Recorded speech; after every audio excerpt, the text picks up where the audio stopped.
Salam, formatımızda bir qədər dəyişiklik eləmişik. Müasir texnologiyaların bizə qazandırdığı imkanlardan istifadə edərək bugünkü verilişimizi Los Angeles'a qoşularaq təqdim edəcəyik və beləliklə Real TV'nin efirində Amerikalı aktrisa, siyasətçi, xeyriyyətçi Nancy Lee Gran'ın profilidir. Miss Grahn, hello. Nice to meet you on our channel and thank you for accepting our invitation. Well, thank you so much. I'm so happy to talk to you. I'm sorry it took a couple of weeks to orchestrate it, but... Miss Grahn, let's talk about your childhood. How was Nancy Gran's childhood? Please. Well, that's a long time ago, and I will be I'll do the best summation that I can. I grew up in Skokie, Illinois, into a very loving family. It was a beautiful community. It was predominantly a Jewish community. Just a beautiful place to grow up. I have two sisters, Susie and Wendy. I was lucky enough to go to schools that were top rated in the United States. So I had a very good public education. My father was a teacher. My mom worked her way up from being a secretary back then to the publisher of a company called Standard Rate and Data. So she was very accomplished. And nothing was more important than family. So I was very lucky. Having said that, growing up in a very beautiful Jewish community, education was obviously something that was hoped for your children. And I was an A student. I was a good girl. I was active. I was a perfect candidate for a university. So anyway, I grew up in this beautiful place, and I decided that somebody saw me in a high school play, and they invited me to be in a very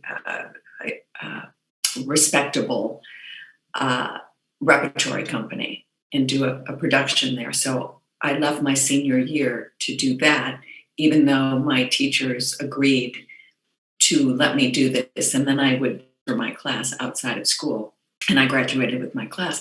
But I started working professionally, and I chose to go to a specific theater school rather than a university, which had a lot of Jewish mothers going, "Oh my God." So it was unusual. And so my parents have always been supportive of me. They believed that I would be successful doing what I wanted to do, and they did nothing ever to interfere with my decisions and only supported it. So I was very lucky. You mean your parents supported your decision to be actor, yes? Correct, yes. Very much so, 100% behind me. So, as I said, my family was very loving. It was not without problems. No family is perfect, and there are always situations. My father was an alcoholic. He died a recovering alcoholic and a counselor, and an addictions counselor for the last 25 years of his life. So we did get to see him become sober, but he was, as challenging as it was, he was also an extraordinary father. So it was contrasting and challenging as alcoholism is in any family. And cut to in my 20s, my father and I would talk about the dynamic of him being an alcoholic and me, at that time, a recovering alcoholic, and me, a child of an alcoholic. And we used it as a teaching tool around the country for a couple of years. Miss Grahn, who played the main role in your life? I think we're most responsible for Nana. All different, all loving, all wonderful role models for me. And I had great teachers. I remember one teacher, specifically Mr. Smith, who let me cheat on my geometry test as long as I understood how to do what I was doing. He had the guy next to me help me. I really have so many good influences. I was lucky to be surrounded, my parents, my family, my friends, the culture around me. When you're around good people, um,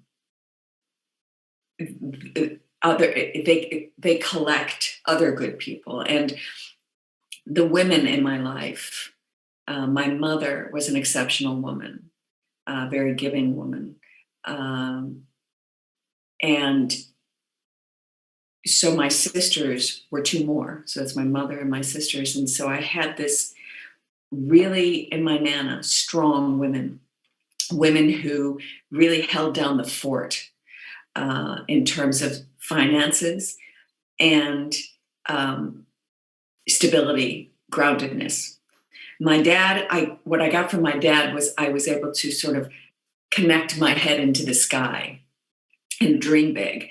And from my mom, I got also being rooted into the ground. So I had the combination of my head in the clouds and my feet also rooted into the ground, which is, I thought, been very helpful to me. But I will say that I had exemplary women in my life. Miss Grahn, why you choose TV series? Because you are talented actors and you can choose. You could choose the big screen for the main roles in Hollywood. Well, what happened was prior to me getting on Santa Barbara, I was working a lot in nighttime, primetime television. I was guest starring on, I'd say, about 20, 25 primetime shows like Magnum and Murder, She Wrote and top 10 shows. And so I was sort of getting known, and it probably would have been done well in prime time. But Santa Barbara, in any case, I was familiar with the genre. My intention wasn't to go on a daytime serial, but they called me, and the opportunity arose, and it was new, and so the show was new, and so I thought, well, I wonder what it would be like to have a steady paycheck for a year and not have to go auditioning and looking for job after job, which is how it works here most of the time. And so I did it, and it was, I think my contract actually was a year and a half, might have been a year and a half. And there was this one writer, Patrick Mulcahy, and the creators, Bridget and Jerry.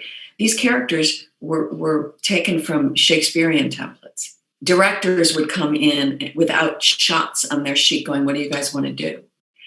And there was this one writer, Patrick Mulcahy, that put such interesting, complex words in my mouth that I thought, I'm not going to do much better than this unless I get the part of Murphy Brown or something on nighttime. This was such a full-bodied, complex character that they wrote for me, and I got to experience so many different things. It made me every day a better actress. And so that part kind of reflected my life in a lot of ways. And so I got to experience becoming a woman through this part as I was doing it in real life, with it articulated for me, that Patrick was able to articulate it. There were also open minds. It was a very synchronistic. You played a lot of lawyer detectives in your films. How about in real life? Have there similarity between your characters and Nancy Lee Gran? So let's talk about your character, about the characters of Nancy Lee Gran. Playing a lawyer on General Hospital for 25 years. So I have played a lot of lawyers, which is interesting to me. It's interesting to me because I like studying scripts, memorizing scripts more than I would have liked memorizing torts that you have to as a lawyer, a real lawyer. But I'm an advocate by nature.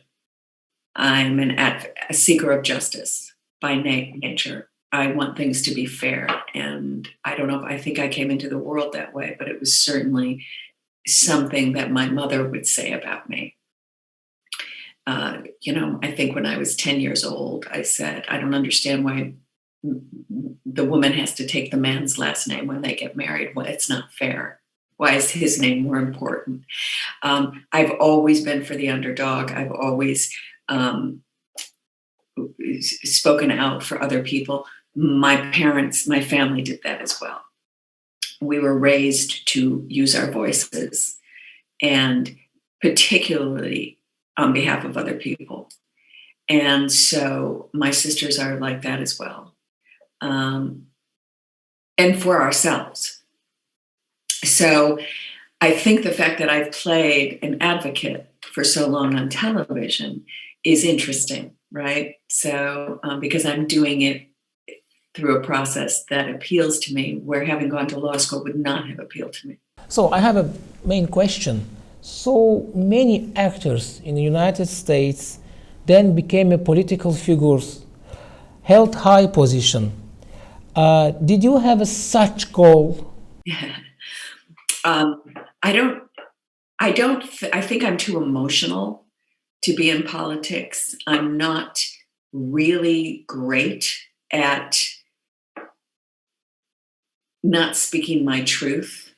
I'm not great at diplomacy in terms of saying things, shaping my words into a way that might be easier for you. To me, I just want to just get to the point and say it.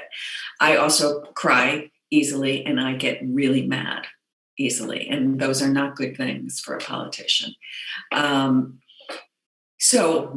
think because my emotions are so easily accessible to me, I'm better off being an actress. But I am very vocal politically.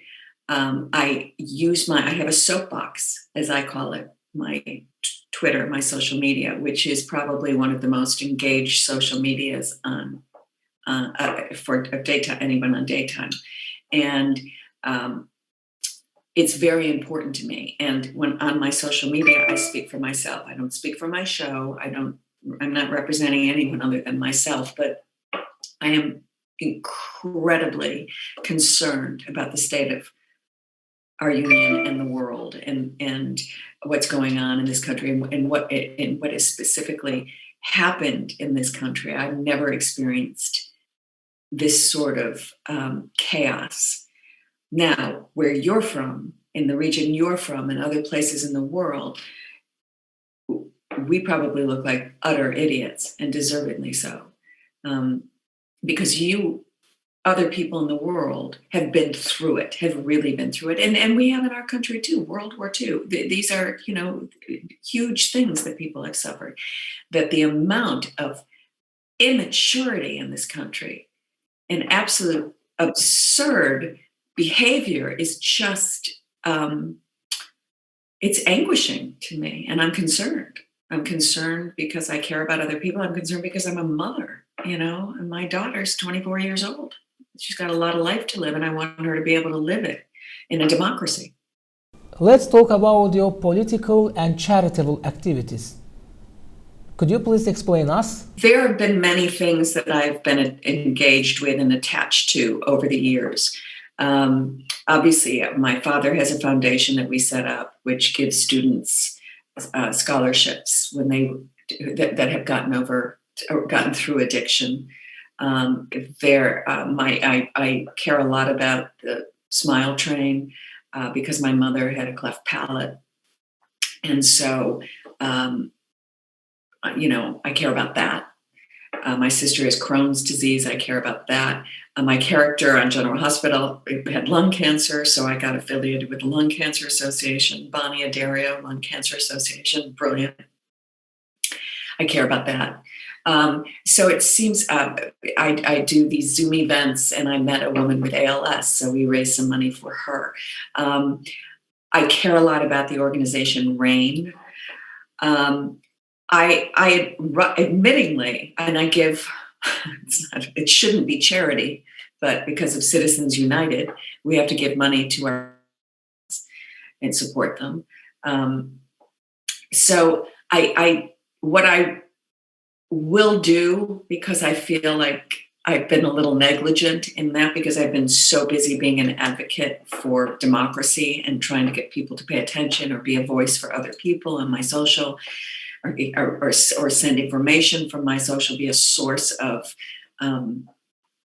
encouraging others to pay attention and vote, that I'm not as focused on these charities and as I would like to be. And as soon as I can divert my attention from trying to save the world, I will focus in. I would like very much to, start a foundation of some sort and orchestrate something on a bigger scale that could help a lot of people. Are there any followers in your family? I mean, maybe your children working in art, in television, and another kind of media? My daughter, Kate, turns out is enormously talented. She is a singer-songwriter, and she can sing and she can perform. And she is 1,000 times more talented than I am. She just graduated recently from the Thornton School of Music at USC, which is the #1 pop music school in the world. And I ended up being engaged to one of her teachers, which is scandalous. I finally met somebody that is the right partner for me. And he was one of the people that he's a very well-known jazz guitarist named Richard Smith, who has a number. I think he's #2 on the jazz charts right now. He has a single. He has a single out, another one coming out in a couple months. And so Kate went to that school, graduated, and she's had some of her songs synced into primetime shows, and she is looking to be discovered and appreciated, and she is super good. Miss Gran, what worries in your life? I think it's very important. What I worry about, obviously, is the state of this country, America. I worry about the world. I worry about the climate, specifically, because that affects all of us. I want everyone to just behave each other, and I want Ukraine to be safe in all the areas around it. I worry that Putin is a big problem. I remember when I was working, I was a surrogate for President Clinton and Al Gore, Obama, and Senator Kerry. You know, our program will broadcast in Real TV Azerbaijan. It is an international channel of Azerbaijan. And exactly, we need your wishes to our people. Oh, I had been when I was invited to Russia and invited to areas in the region, and I couldn't go because I was working on a movie at the time. And Lane has taken so much advantage of that, and I really missed out on that because I got close enough, but I love the people, and I so much appreciate them loving Santa Barbara and being so enthusiastic about it. And I feel connected to them because when you're an actor and all of the people that are watching you can be as far away as you are, but I still feel connected to you and I care about you. I care about you. I know I've read a little bit about your country when you called. I wanted to know more about it, and it seems like a beautiful place with beautiful people trying to do the right thing. And I just sending lots of love and wishing you all peace and good health. Thank you so much, Ms. Grahn. Thank you for accepting our invitation to give interview to Real TV Azerbaijan, and it's very honorable for me, exactly. Thank you so much. Oh, you're so welcome. It was such a pleasure, and much love to everyone in your beautiful country.